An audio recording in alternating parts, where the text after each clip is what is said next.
Hi ಎಲ್ಲರಿಗೂ ನಮಸ್ಕಾರ. Welcome back to my YouTube channel. ಎಲ್ಲರೂ ಹೇಗಿದ್ದೀರಾ? ನಾನಂತೂ ಸೂಪರ್ ಆಗಿದ್ದೀನಿ. ನೀವು ಎಲ್ಲರೂ ಕೂಡ ಚೆನ್ನಾಗಿದ್ದೀರಾ ಅಂತ ಅಂದ್ಕೊಳ್ತಾ ಬನ್ನಿ ಇವತ್ತಿನ ವ್ಲಾಗ್ನ ಸ್ಟಾರ್ಟ್ ಮಾಡೋಣ. ಇವತ್ತು ಕಾರ್ತಿಕ ಮಾಸದ ಶನಿವಾರ.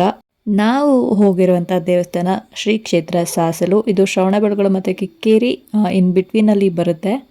ಇದು ತುಂಬ ಪವಿತ್ರವಾದಂಥ ದೇವಸ್ಥಾನ. ಬಯಲುಸೀಮೆಯ ಕುಕ್ಕೆ ಸುಬ್ರಹ್ಮಣ್ಯ ಅಂತಲೂ ಕರೀತಾರೆ. ಯಾಕೆ ಅಂತಂದರೆ ಇಡೀ ಕರ್ನಾಟಕದ ಮೂಲೆ ಮೂಲೆಗಳಿಂದ ಇಲ್ಲಿಗೆ ಚರ್ಮವ್ಯಾಧಿ ಇರುವಂಥವ್ರು ಇಲ್ಲ ನಾಗರದೋಷ ಇರುವಂಥವ್ರು ಬಂದು ಪರಿಹಾರಗಳನ್ನ ಪಡ್ಕೊಳ್ತಾರೆ. ಅದಕ್ಕೆ ಈ ಒಂದು ಸಾಸಲು ಕ್ಷೇತ್ರದಲ್ಲಿ 2 ಶಿವನ ದೇವಸ್ಥಾನಗಳಿವೆ. ಒಂದು ಮೊದಲನೇ ದೇವಸ್ಥಾನ ಊರ ಒಳಗಡೆ ಇರುವಂಥದ್ದು ಶ್ರೀ ಸೋಮೇಶ್ವರ ದೇವಸ್ಥಾನ, ಮತ್ತು ಈ ದೇವಸ್ಥಾನದಿಂದ 1 ಕಿಲೋಮೀಟರ್ ದೂರದಲ್ಲಿರುವಂಥ ಶ್ರೀ ಶಂಭುಲಿಂಗೇಶ್ವರ ದೇವಸ್ಥಾನ. ಅದು ಗದ್ದೆ ಮಧ್ಯದಲ್ಲಿ ಇದೆ. ಯಾರೇ ಬಂದ್ರೂ ಮೊದಲು ಸೋಮೇಶ್ವರ ದೇವಸ್ಥಾನದ ಕಲ್ಯಾಣಿಯಲ್ಲಿ ಪೂಜೆ ಮಾಡಿ ಸ್ನಾನ ಮಾಡೋರು ಸ್ನಾನ ಮಾಡ್ತಾರೆ. ಈ ಕಲ್ಯಾಣಿಯಲ್ಲಿ ಸ್ನಾನ ಮಾಡಿ ದೇವಸ್ಥಾನನ 3 ಪ್ರದಕ್ಷಿಣೆ ಹಾಕಿದ್ರೆ ಚರ್ಮ ರೋಗಗಳು ನಿವಾರಣೆ ಆಗುತ್ತೆ ಅಂತ ನಂಬಿಕೆ ಇದೆ. ಈ ನೀರಲ್ಲಿ ಅಷ್ಟು ಔಷಧೀಯ ಗುಣಗಳಿದೆ ಅಂತ ಎಲ್ಲರೂ ನಂಬಿಕೆ. ಈ ಸೀಸನ್ನಲ್ಲಿ ಇಲ್ಲಿ 1 ತಿಂಗಳು ಅಂದರೆ ಕಾರ್ತಿಕ ಮಾಸದಲ್ಲಿ 1 ತಿಂಗಳು ಜಾತ್ರೆ ನಡೆಯುತ್ತೆ ಚೆನ್ನಾಗಿ. ಅದರಲ್ಲೂ ಸೋಮವಾರ ಮತ್ತು ಶನಿವಾರ ಅಂತಂದರೆ ತುಂಬ ಜನ ಇರ್ತಾರೆ. ಇಲ್ಲಿರುವಂಥ ಬೆಳ್ಳಿ ಕಾಣಿಕೆಗಳನ್ನ ನೀವು ತೊಗೊಂಡು ಅದನ್ನು ಹುಂಡಿಲಿ ಹಾಕಿದ್ರೆ ಚರ್ಮ ಕಾಯಿಲೆ ಅಥವಾ ನಾಗರದೋಷ ಏನಾದ್ರು ಇದ್ದರೆ ಅದನ್ನು ಪರಿಹಾರನ ಮನಸ್ಸಲ್ಲಿ ಬೇಡ್ಕೊಂಡು ಅದನ್ನು ನೀವು ಹುಂಡಿಯಲ್ಲಿ ಹಾಕಿದ್ರೆ ಆ ಸಮಸ್ಯೆಗಳು ನಿವಾರಣೆ ಆಗುತ್ತೆ. ಮದನ್ಗೂ ಕೂಡ ಒಂದು ಗಂಟಿತ್ತು ಕೈಯಲ್ಲಿ, ಅದಕ್ಕೆ ಅಂತ ಅಂದ್ಬಿಟ್ಟು ಒಂದು ಬೆಳ್ಳಿ ಗುಂಡನ್ನು ಕೊಟ್ಟರು, ಗಂಟಿಗೆ ಇದನ್ನು ಹಾಕ್ಬೇಕು ಹುಂಡಿಲಿ ಅಂತ ಅಂದ್ಬಿಟ್ಟು ಅದನ್ನು ತಗೊಂಡು ಹಾಕೋಕ್ಕೆ ಅಂತ ಹೋಗ್ತಾ ಇದ್ವಿ. ದೇವಸ್ಥಾನದ ಕನ್ಸ್ಟ್ರಕ್ಷನ್ನು ಆಲ್ಮೋಸ್ಟ್ ನಾವು ಲಾಸ್ಟ್ ಇಯರ್ ಬಂದಾಗ್ಲೂ ನಡೀತಾನೆ ಇತ್ತು, ಇವಾಗಲೂ ನಡೀತಾ ಇದೆ. ಅದಕ್ಕೆ ಹಣ್ಣು ಕಾಯಿ ಎಲ್ಲ ಹೊಡೆಯೋದು ಒಂದು ಕಡೆ ಮತ್ತು ದರ್ಶನ ಒಂದು ಕಡೆ ಇತ್ತು.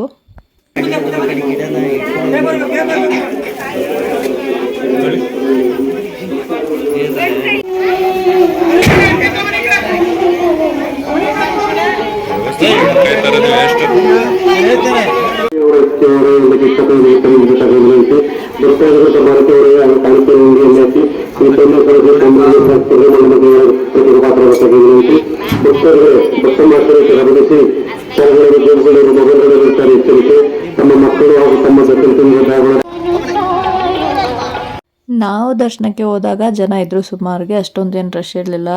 ಬಟ್ ನಾವು ಹೋಗಿ ಸ್ವಲ್ಪ ಹೊತ್ತು ಆದಮೇಲೆ ತುಂಬ ಅಂದರೆ ತುಂಬ ಜನ ಬಂದರು. ದೇವ್ರ ಮೂರ್ತಿ ಇರೋ ಕಡೆ ಊದ್ಗಡ್ಡಿ ಕರ್ಪೂರ ಏನೂ ಹಚ್ಚೋಂಗಿಲ್ಲ, ಬರೀ ಮಂಗಳಾರತಿ ತಗೊಂಡು ದೇವ್ರ ಮೂರ್ತಿ ಇರೋ ಎದುರುಗಡೆಗೆ ಬಂದು ನಾವು ಕರ್ಪೂರ ಊದ್ಗಡ್ಡಿ ಕುಂಕುಮ ಏನಾದರೂ ಅರ್ಚನೆ ಮಾಡ್ಕೊಳ್ಳೋದಿದ್ರೆ ಮಾಡ್ಕೋಬೋದು.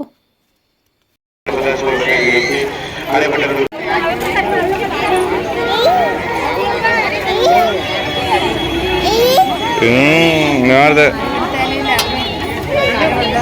ಎಲ್ಲ ಅಲ್ಲೈತಮ್ಮ, ಎಲ್ಲೈತೆ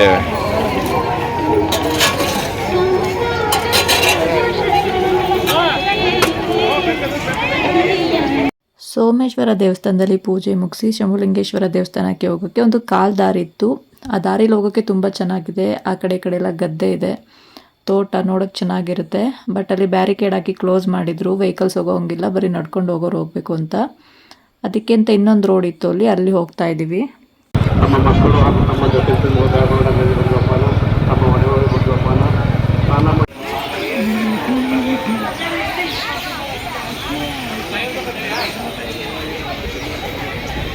ಇಲ್ಲೂ ಕಟ್ಟತಾವ್ರೆ ದೇವಸ್ಥಾನ, ಹೊಡೆದಾಕೋರಲ್ಲಲ್ಲಿ ಬಾ ಕಲ್ಯಾಣಿಗೆ ಊಟ ಒಂದು ಕಾಲು ತೊಳ್ಕೊಂಡು ಹಿಂಗೋಗ್ಬೇಕು.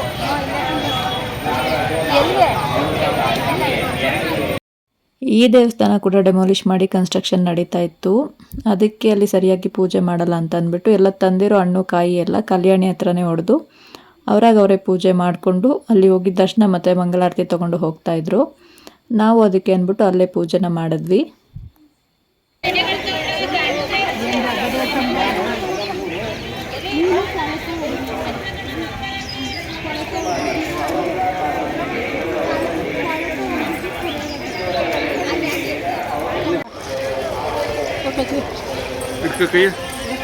ಈ ಕೈ ಕೂಡ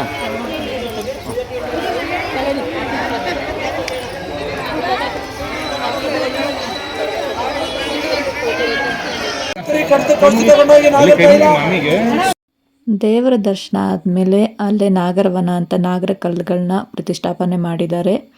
ಅಲ್ಲಿ ಹಾಲಿನ ತನಿ ಎರಿಯೋಕೆ ಅಂತ ಅಂದ್ಬಿಟ್ಟು ಹಾಲು ತೊಗೊಂಡು ಹೋಗ್ತಾ ಇದ್ವಿ. ಮುಂಚೆ ಎಲ್ಲ ಮನೇಲೆ ಕರಾವಿರ್ತಾ ಇತ್ತು, ಹಸು ಎಮ್ಮೆದು, ಮನೆಯಿಂದನೇ ಹಾಲು ತುಪ್ಪ ಎಲ್ಲ ತರ್ತಾ ಇದ್ವಿ. ಇವಾಗ ಅಲ್ಲೇ ತಗೊಂಡು ಬಂದ್ವಿ. ನಾಗದೋಷ ಪರಿಹಾರಕ್ಕೆ ಮತ್ತು ಚರ್ಮ ಸಂಬಂಧಿ ಕಾಯಿಲೆಗಳಿಗೆ, ಕಜ್ಜಿ ತುರಿಕೆ, ಬೇರೆ ಏನೇ ಚರ್ಮ ಸಂಬಂಧಿ ವ್ಯಾಧಿಗಳಿಗೆ ಇದು ಒಂದು ಶ್ರೇಷ್ಠವಾದ ಜಾಗ ಪರಿಹಾರನ ಮಾಡ್ಕೊಳ್ಳೋಕ್ಕೆ ಅಂತಲೇ ಹೇಳ್ಬೋದು.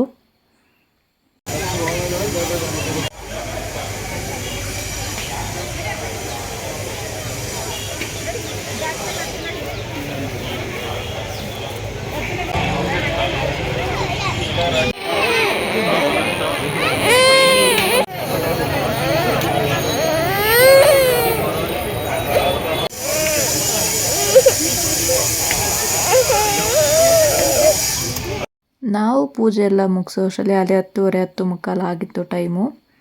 ಅಲ್ಲೇ ಪ್ರಸಾದನೂ ಕೂಡ ಕೊಡ್ತಾಯಿದ್ರು. ಹಾಗೆ ಕ್ಯೂಲ್ಲಿ ನಿಂತಿದ್ವಿ ಪ್ರಸಾದಕ್ಕೆ. ಅವತ್ತು ಪಲಾವ್ ಮಾಡಿಸಿದ್ರು ಬೆಳಗಿನ ತಿಂಡಿಗೆ. ಪ್ರಸಾದದಲ್ಲೇ ಕೊಟ್ರ, ಬಜ್ಜಿನ ಪ್ರಸಾದದಲ್ಲೇ ಕೊಟ್ರ ಅಂದೆ.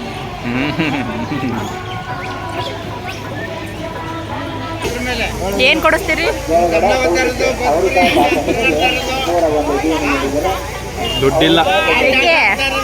ದುಡ್ಡಿಲ್ಲ. ಏನ್ ಬೇಕು ಸಮನ್ವಿ? ಏನೇನ್ ಬೇಕು? ಇದು ಬೇಕಾ ಅದು ಬೇಕಾ? ಕೊಡ್ಸೋ ಒಂದು ಅಪ್ಪನ.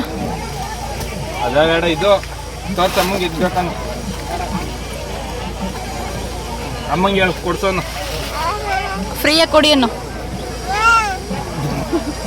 ಹೋಗೋಣ ಕುಡಿಯೋನು. ಎಲ್ಲ ಬಂದು ನನ್ನೇ ರೇಟ್ ಕೇಳ್ತಾ ಇರೋದು. ಅಂಗಡಿ ಮಾರೋ ಥರ ಕಾಣಿಸ್ತಾ ಇದ್ದೀನಿ. ಮಾರಾಳಲ್ವ ನೀವು?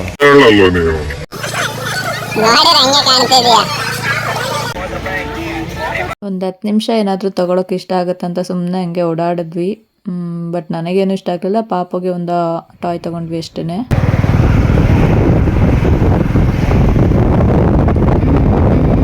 ನಾವು ಒಂದ್ಸತಿ ಎತ್ತಿನ ಗಾಡಿಲೂ ಬಂದಿದ್ದೆ ಇಲ್ಲಿಗೆ, ಅವಾಗ ಚಿಕ್ಕದ್ರಲ್ಲಿ.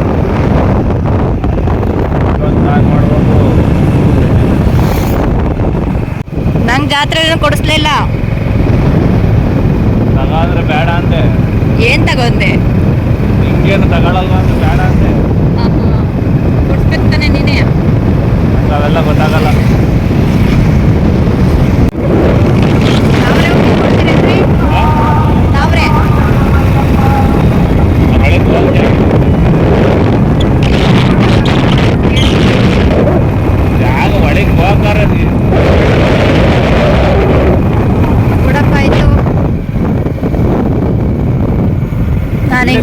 ಕಿತ್ಕೊಂಬತ್ತೀಯಾ? ನೀನು ಕಿತ್ಕೊಬ ಅಂತ ಹೇಳ್ತಿರೋದು ನನಗೆ ಅಂತ.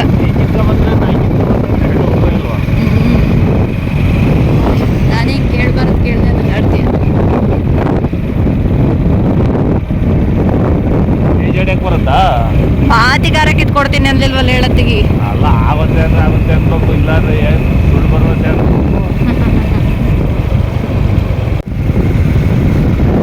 ನಮ್ದು ಅವಾಗ ಇದೆ ಟೂರಿಸ್ಟ್ ಡೆಸ್ಟಿನೇಷನ್ನು 10th PUಲೆಲ್ಲ. ಹೆಂಗೆ ಒಂದೇ ಡೈರೆಕ್ಟ್ ಬಸ್ ಅಲ್ವಾ, ಬಂದ್ಬಿಟ್ಟು ಸಂಜೆ ಗಂಟೆ ಸುತ್ತಾಡ್ಕೊಂಡು ಹೋಗೋದು. ನಾವೇ ನಾನು ವಿದ್ಯಾ ಚೈತ್ರ, ಇಲ್ಲ ನಾನು ಪವಿ ವರ್ಷ. ಕದ್ದೇನಲ್ಲ, ಮನೆಗೆ ಹೇಳ್ಬಿಟ್ಟು ಅವ್ರ ಹತ್ರನೇ ದುಡ್ಡು ಇಸ್ಕೊಂಡು ಬರೋ. ನೋಡ್ಕೊಳ್ಳಿ, ಇದೆ ಎಂಟ್ರೆನ್ಸು. ಹತ್ತಿರಾ? ಅಯ್ಯೋ ಬಾರಿ. ಯಾವ ದೇವಸ್ಥಾನ? ಯಾವ ದೇವಸ್ಥಾನ? ಯಾವ್ದು ಮಾಡಿದ್ರಲ್ಲ ಆ ಟೈಮಲ್ಲಿ? ಹಾಂ ಹಾಂ ಹಾಂ.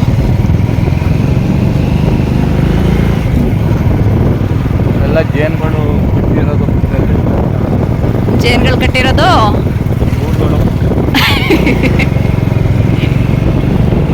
ಇಲ್ಲಿಗೆ ಸುಮ್ಕೆ ಬಂಡೆ ಕೂತಿದೆ. ಹಾಂ ಹಾಂ. ಅಪ್ಪ ತಂದೆ ಮುಂದಕ್ಕೆ ನೋಡ್ಕೊಂಡು ನಡೀದು. ಯಾವ ರೋಡಲ್ಲಿ ಬಂದೆ? ಮುಂದಕ್ಕೆ ನೋಡಲ್ಲಿ. ಆಯ್ತು ನಡಿ. ನಮ್ಮೂರು ರೋಡ ಇದು?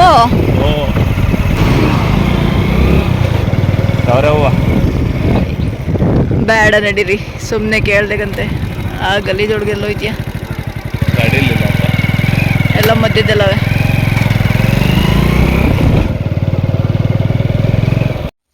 ಇವಾಗ ಗಂಟೆ 12 ಆಗಿದೆ. ನಾವು ಬೆಳಗ್ಗೆ 8 ಗಂಟೆಗೆ ಮನೆಯಿಂದ ಹೊರಟು 12 ಗಂಟೆ ಆಯಿತು ಮನೆಗೆ ಬರೋಷ್ಟರಲ್ಲಿ. ಆಲ್ಮೋಸ್ಟ್ 4 ಕರೆಕ್ಟಾಗಿ ಆಗಿದೆ. ಸೊ ಮದನ್ ಅಮ್ಮನ ಮನೆಗೆ ಬಿಟ್ಟು ಅವರು ಹೊರಗೆ ಹೋದರು. ಈ ದಿನದ ವ್ಲಾಗ್ ನಿಮಗೆ ಇಷ್ಟ ಆಗಿದ್ರೆ ಲೈಕ್, ಶೇರ್, ಕಮೆಂಟ್ ಮಾಡಿ. ಹಾಗೆಯೇ ನನ್ನ ಚಾನಲ್ನ ಪ್ಲೀಸ್ ಸಬ್ಸ್ಕ್ರೈಬ್ ಮಾಡಿ. ಹಾಗೆ ಪಕ್ಕದಲ್ಲೇ ಇರೋ ಬೆಲ್ ಐಕನ್ನ ಕ್ಲಿಕ್ ಮಾಡೋದನ್ನ ಮರಿಬೇಡಿ. ಮತ್ತೆ ಸಿಗೋಣ ಮುಂದಿನ ವಿಡಿಯೋದಲ್ಲಿ. ಅಲ್ಲಿವರೆಗೂ ಬೈ ಬಾಯ್.